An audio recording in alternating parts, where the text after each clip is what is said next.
I thought I found my dream job. It turned out to be a nightmare. I have been working menial, minimum wage or slightly above it jobs for practically my entire life. No benefits, no vacations, no nothing, just a paycheck. Jobs like warehouse picker, convenience store cashier, and fast food worker. So when I was offered more money, benefits, and vacation time, I was excited. Now, they say that you could make some decent money as managers of those particular kinds of jobs, but I'm more of a hands-on worker than a know-it-all boss. Anyway, I was working my normal 3 to close shift, which was 11 o'clock, at Skitters, a family-owned fast food burger joint named after the family dog, when a guy, about my age came in, about 20 minutes before closing. He wore black dress pants, a navy blue polo shirt, buttoned all the way up to his neck. The shirt had a pocket, and a lion embroidered on it. He wore a black leather belt, and black dress shoes. His hair was short and black as well. Anyway, I was cashiering at the time. "Hey, Dennis," he said excitedly. I thought to myself, how does this guy know my name? Then I remembered, I'm wearing a name tag, duh. "Anyway, you were in Mrs. Gannon's 12th grade English class, right?" he asked. Yeah, I said hesitantly, as I didn't recognize him. "It's me, Justin. I sat behind you in class," he said. My mind then raced back, all those years ago, and tried to remember anyone I knew named Justin, and I couldn't. But, I didn't want to be rude. Plus, Skitters was paying me to be nice to people. So, I said, "Oh, yeah, I remember you," knowing damn well that I didn't. Anyway, we talked for a while. You know, the normal "how have you been, how's life, have you seen so and so" kind of talk. He finally placed his order, I rang it up, he paid, and a few minutes later, I gave him his food in a to-go bag. He grabbed the bag and began to walk out of the door. Suddenly, he turned around, walked back to the counter, reached in his shirt pocket, pulled out his business card, set it on the counter in front of me, and said, "We're having a job fair this weekend. Saturday and Sunday, noon till 5, at Breckneck Park. $15 an hour to start, paid vacation after a year, full benefits. You should come by. Just show the person at the table of your choosing this card. You know where it is, right?" "Yeah," I replied. I knew exactly where it was. "I've been there many times." "Good. See you then," he said, smiled, then turned around, and walked out of the door. I stood there for a few seconds. That was weird, I said to myself. Who the hell was that guy? I then looked at the card. Leon Foods, just in time, recruiting department, store 1426, it read. His parents have a really strange sense of humor, I thought. Get it? Just in time. Hilarious. Anyway, Leon Foods, I thought, I've never heard of them before, that must be what they're building in the field on the highway. Oh hell yeah. I'm off on Saturday, for $15 an hour. Damn right, I'll be there, I thought. I then stuck the card in my back pocket, finished my shift, and walked home. You see, I do have a car, but I only live about a mile from Skitters, so on nice days I just walk to work. Anyway, I got home about 11:30. I put my name tag, my wallet, my keys, my cell phone, and the card, in my hat, and put it on the end table next to the couch, then went to get out of my uniform. I put on some night clothes, and sat down on the couch, to unwind from work. I picked up the card, held it in my hand, and stared at it. I closed my eyes for just a second. I opened them again, and it was morning. I then walked to the kitchen, put on a pot of coffee, took a shower, got dressed, made a cup of coffee, sat on the couch, drank my coffee, and watched a rerun marathon of Cheers on TV Land. I love that show. Carla is my favorite. Anyway, about 11:45, I decided to head over to the park. Then I thought about it. I don't want to be the first one there, I said to myself. I watched 2 more episodes of Cheers, and left about 12:30. I put the card in my wallet, walked out of the door, hopped in my car, and drove over there. Now, Breckneck Park is about a 20-minute drive from my apartment, and is usually packed with people, young kids playing on the playground, while their parents watched, older kids playing frisbee, baseball, or just chasing each other around. Lovers holding hands under the trees, dogs barking, and birds chirping. But there was nothing. No kids. No dogs. Nothing. Nothing but a banner that read, Leon Foods Job Fair on it, tied crudely to 2 tree limbs across the entrance to the park. A small open-sided canopy tent, with a fold-up table under the canopy, and an incredibly beautiful blonde woman sitting in a metal folding chair at the table. She wore the same black pants, black shoes, and blue shirt as Justin did, except her shirt was unbuttoned. That must be the store colors, black and blue, I thought.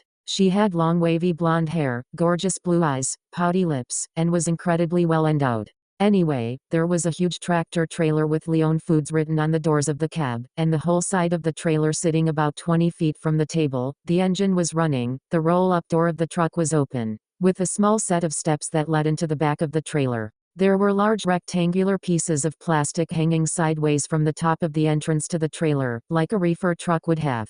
I assumed that's what it was, and why the engine was running. Justin was standing on the left side of the steps. Anyway, I pulled into the parking lot. There were about 6 or 7 cars parked in the front row, side by side, so I parked in the space next to the last car. I got out of my car and walked up to the table. "Hi, I'm here for the job fair," I said, reaching in my back pocket. I pulled out my wallet, opened it, and took out the card. "Justin gave me this card and told me to give it to you," I said to the woman, as I handed it to her. "Thank you," she said, placing the card on the table. "Please print your name, sign your name, as well as your social security number on the next available lines," she said, handing me a clipboard, with a piece of loose leaf paper on it. There were 7 names, and 7 numbers before mine. I signed on the 8th line, and handed the clipboard back to her. "Thank you," she said again. She then set the clipboard on the table, grabbed the card off of it, leaned over, and put it in a box beside the chair. She sat back up, smiled, and said, "Please proceed to the next segment of the interview," and pointed to where Justin was standing. "Next," she said.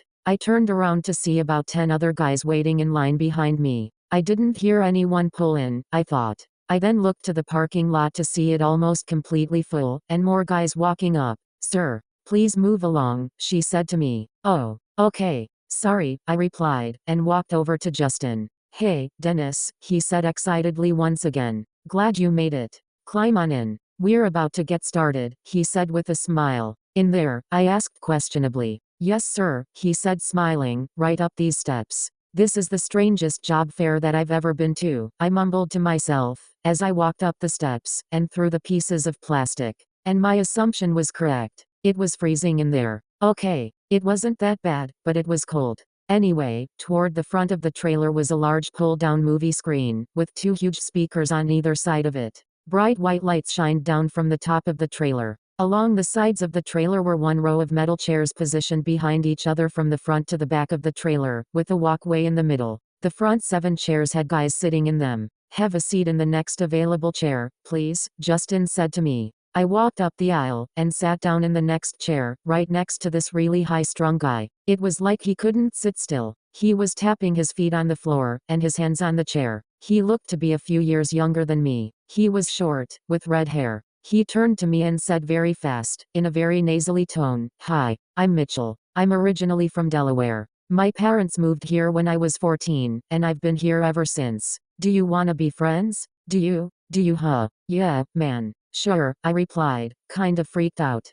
"Cool. What's your name?" he asked, in the same nasally tone. "Dennis," I answered. I then heard several other guys entering the trailer. I turned my head to see them walking up the aisle and taking their seats. "We're full. Let's go," I heard Justin say loudly, as he hit the side of the trailer. The lights began to dim, and finally went out. I then heard the sound of the roll-up door being shut. I was starting to get concerned. "What are you doing? What's going on?" I yelled, as I heard the door completely shut. We were now in complete darkness. After a few seconds, I faintly heard the sound of the air brakes popping, as the truck began to move forward, throwing me back in my seat. "Where the fuck are we going?" I screamed, as others began to yell as well. After a minute or so, "Everyone, quiet down," a low, gravelly voice said from the front of the trailer, through the speakers I assumed. "Quiet down," the voice said again, louder this time. Slowly, the yelling stopped, and the trailer was silent again. At that point, the Leon Foods logo popped up on the screen in front of us.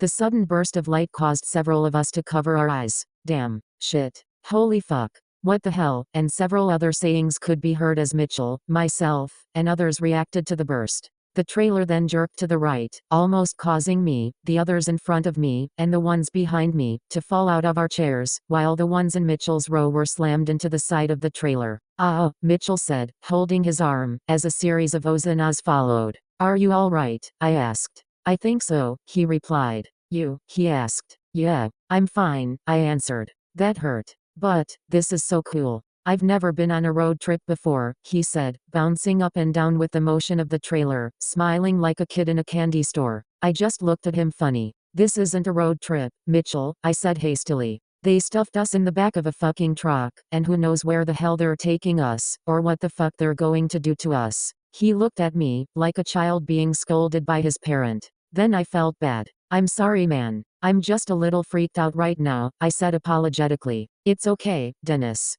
I understand, he said smiling, shaking his head. We'll be all right. Suddenly, the image of an old man, about 60-ish, with a striking resemblance to Ernest Borgnine, sitting behind a desk popped up on the screen. I don't know how they were doing that. I didn't see any film projector in the trailer. Anyway, we all turned our heads toward the screen, as the video then began to play. Hello everyone, the old man said. Welcome to Leon Foods. My name is Eugene Leon. I am the president and owner of Leon Foods. I just want to thank each and every one of you for showing interest in our company. I'm sure most, if not all of you, are wondering, why am I in the back of a tractor trailer, and where am I going? Well, my friends, the reason is because it is most imperative that we keep the location of Leon Foods private, for reasons that will be explained at a later time. I assure each and every one of you, that no harm will come to you, by the hands of myself, or any employee of Leon Foods. That I can guarantee. I hope your experience here at Leon Foods will be a memorable one. Thank you for your time. Now a brief introduction to our company. At that point, the video flashed to a blonde woman that looked exactly like the woman at the table, walking through what appeared to be a factory, full of workers that looked exactly the same as her. All the guys looked like Justin. What the hell is going on here, I thought. I stopped watching the video, it just creeped me out. I could still hear what was being said, though. It was the same. Our company is this old, we care about you, you're vital to the team, bullshit video that every company makes. Anyway, after a series of stop and goes, as well as left and right turns, while the video was playing, the truck came to a stop, just as the video was ending, and began to back up. I could hear the sound of the truck's reverse motion alarm going off, you know, that annoying beeping sound, as the truck began moving in reverse. Soon after, there was a hard jolt, as if the truck backed into a loading dock. And it did. The bright white lights then returned lighting up the trailer, as the roll-up door began to open. Single file, left then right, starting with you, Justin said, or the guy I thought was Justin said, as he pointed to the first guy on the left at the back of the trailer. We all piled out in that order. Anyway, we were now standing in a huge loading dock area. There were several different colored lines, purple, red, green, yellow, orange, and white, all leading to several different sets of double doors painted the same color as the line, and a set of black double doors with no line leading to them. The loading dock was immaculately clean. Several other men, who looked just like Justin, were walking around, driving forklifts, and leading other groups of people through the double doors.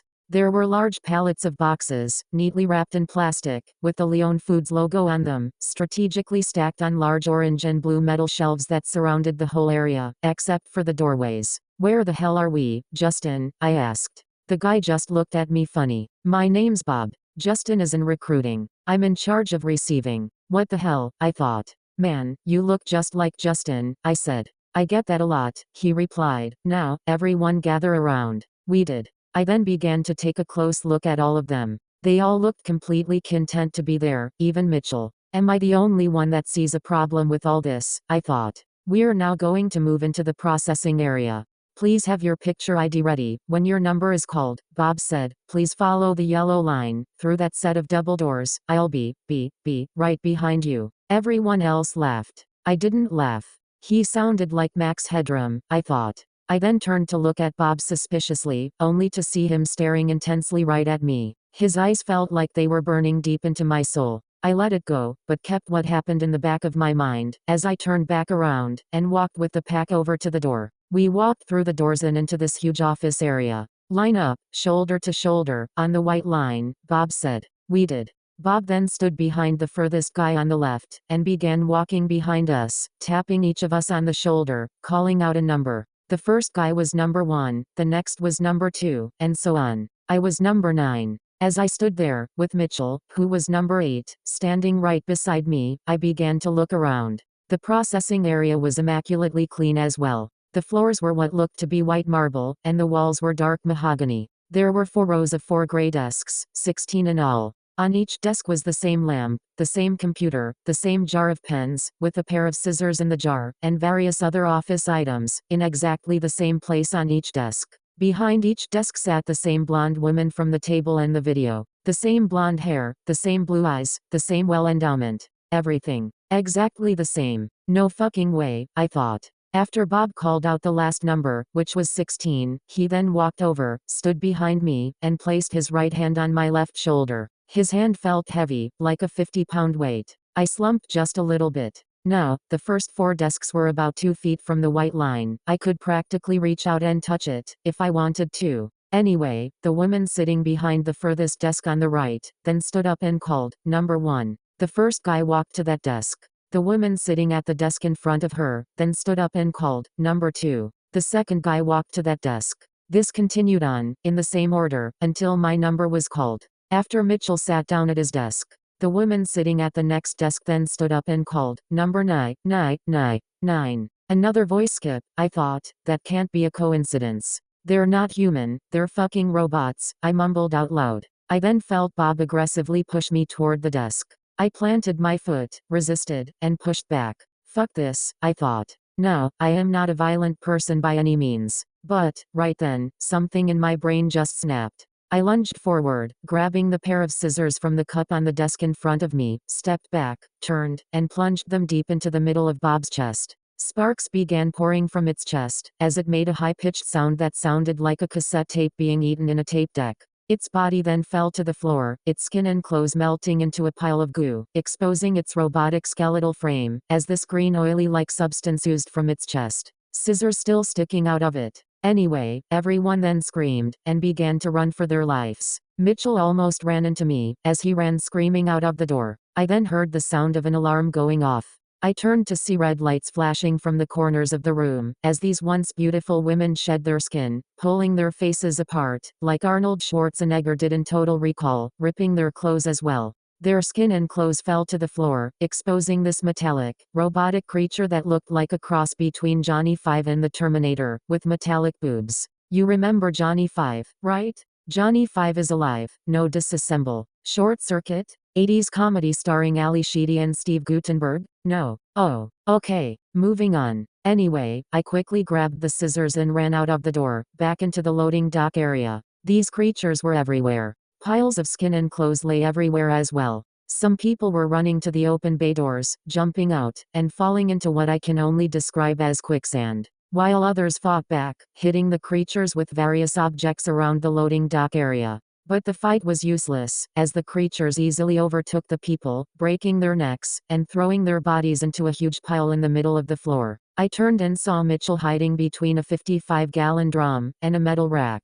I ran over to him. "Let's get out of here," I yelled, grabbing his arm, and yanking him to his feet. "Through there," I yelled, and pointed to the set of black double doors, about 20 feet away. We then made a beeline for them. "I'm scared," Mitchell screamed. "So am I yelled back. We burst through the double doors, into what looked like a hospital corridor. It was all white. Shiny white. The floors, the ceiling, and the walls. All of it. We then started to run down the corridor, passing several other hallways, all the same shiny white. We made a left at the third hallway, then a right, then another right, and finally a left. And that is where it ended. We made the left, and were immediately startled to a stop by these two monstrous, behemoth-sized creatures, standing side by side in the hallway, about 30 feet in front of us. They had to be at least 9 feet tall, and looked nothing like the other creatures. They were huge, and very intimidating, with bright red eyes, and steam pouring from the tops of their shoulders. In front of the creatures sat the old man from the video, in some kind of futuristic-looking wheelchair. I stopped quickly, putting my arm out to stop Mitchell. All of us just stood there, for what seemed like an eternity, just staring at each other. "What do we do?" Mitchell said, completely terrified. I did not answer him. "What do you want?" I screamed at them, as I stood in front of Mitchell. There was no response. "What the fuck do you want?" I said again, more aggressive this time. The old man then smiled. His teeth were green, with black patches around his gums, not nearly the pearly whites that he had in the video. It was quite hideous. "Anyway, I want you, of course, and your little friend," he said. "I want you all." I then bent down and whispered to Mitchell, "When I say run, turn and run. Got it?" Mitchell then nodded his head. I stood back up, looked at the old man, and screamed, "Fuck you. Run," as loud as I could. Mitchell and I then both turned, and ran directly into two more of those monstrous creatures. One of the creatures grabbed Mitchell, and dragged him back down the corridor, as he screamed and cried for help. Hearing his screams infuriated me. Still holding the scissors, I quickly raised them, and attempted to plunge them into the chest of this creature as well. But the creature was faster. It grabbed my arm, as I was raising it, twisted it behind my back, causing me to drop the scissors, raised its left arm, and plunged a long needle directly into my neck. I screamed out in pain. My vision became blurry, my body went limp, then everything went black. I came to the sound of metal hitting metal. I opened my eyes, and raised my head, to see the old man sitting in his wheelchair, hitting the handle of his cane on the metal railing of the catwalk that I was on. I soon discovered, I was tied to a metal chair, on a catwalk, extending over pure nothingness below. The old man sat on a platform in front of the catwalk, with what looked like an elevator door behind him. I jerked my head around quickly to see nothing but a gray wall behind me. "Ah, Mr. Ramsey, you're awake, I see," he said. I turned my head back around, struggling to free myself from the ties that bound me, and screamed, "Let me go, you sick old fuck." Now, Mr. Ramsey. "There is no need for such hostilities," he responded. "What the hell are you? What the fuck are those things? And why are you fucking doing this?" I screamed frantically. "Well, you see, Mr. Rams. May I call you Dennis? After all, that is your name." "No, Dennis, it's really quite simple. My real name is XR31142. I am an artificially intelligent being, created to appear human, and to carry out one purpose, and one purpose only. You see, we need you, and others like you, well, your brains anyway, to survive. There's something about the male human brain that cures all of my people's illnesses. You see, a great plague ripped through our planet many, many moons ago, and is slowly killing off our existence. We have searched many different galaxies, been to many different planets, trying to find a cure. And we finally have.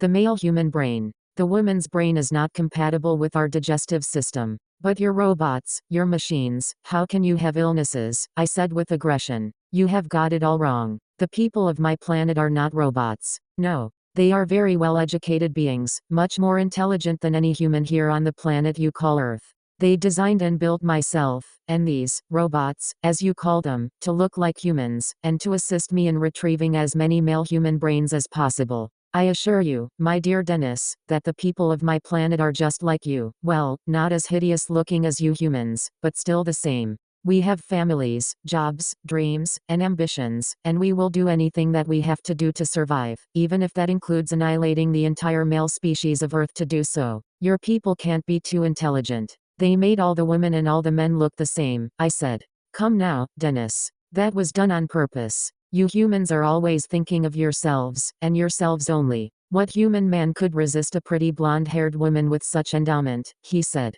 "I was recruited by a man, not a woman," I said. "Yes, we only use the woman in severe cases. You, and most lower forms of your species, are not severe, more like pathetic. You will do anything for more money, and a chance for a better life. The greedy vile little creatures that you are," he said, "never satisfied with what you already have. Always wanting more, and more, and more. So, we use the men to entice you with the petty things you desire. So, the job fair was a ploy. There was never a Leon Foods?" I asked. "Of course not, you humans are so gullible," he replied, with a slight hint of irritation in his voice. "Then what are they building on the highway?" I thought. "How are you speaking English, if you're not from this planet?" I asked. "We are far more advanced in technology than you humans. It's a language translator implanted in my chest," he said. "Enough of this chit-chat," the old man then screamed, "Prepare to die." I screamed, as he lifted his cane, and brought it down hard on the floor. Red lights started flashing again, as the alarm sounded as well. The floor of the catwalk then gave way, and suddenly I was falling, tied to a chair, through this huge void of nothingness. Pure darkness. I was falling, and falling, and falling, still hearing the alarm going off. I jolted awake, completely freaked out, sitting on the couch, still holding the card. I soon discovered that the alarm sound was really the alarm on my phone going off at 6 a.m., like it does every morning. It was all a fucking dream, but it was so real, I thought. I pulled myself together, and spent the next 6 hours doing what I normally do in the mornings, drink coffee and watch TV. There was actually a Cheers marathon on the USA Network, but after that crazy dream, I decided not to watch it. I watched Law and Order instead. Anyway, it was about 1 o'clock, when curiosity got the better of me. I grabbed the card, ran out of the door, and drove to Breckneck Park. I pulled off on the side of the road, and looked toward the park. There were people everywhere, playing baseball, walking their dogs, holding hands under the trees. The parking lot was full, and a huge banner, that read, Leon Foods Job Fair on it, hung, neatly tied to the entrance of the park.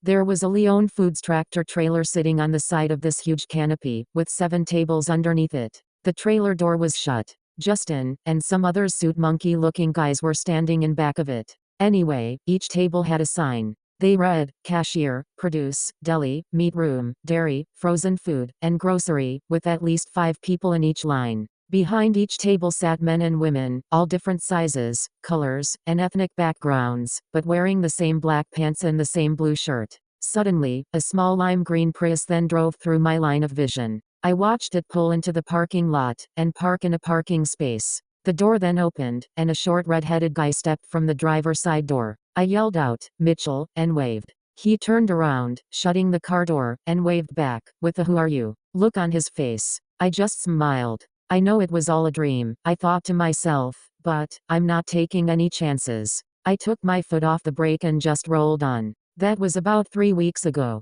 I woke up today, and decided to go to the mall and pick up the latest Bowling for Soup album. While driving home, I saw what they were building in the field on the highway. And yes, it was a Leon Foods grocery store. I stopped at the red light at the intersection, and looked to my right, and saw it. The light turned green, I went through it, and pulled into the parking lot of the pharmacy across from the store. I pulled into a parking space directly across from the store. I'm recording this, as I sit here, stunned at what I see before me. Hanging on the front side of the building is a huge blue banner. On the right side of the banner are the words, Leon Foods, we want you. On the left side of the banner, now brace yourself, is a picture of the old man standing, that's right, standing and pointing like that old Uncle Sam military enlistment poster. Eugene Leon, President, is written underneath the picture. Now, I can't help but wonder, is it real? Or am I dreaming again?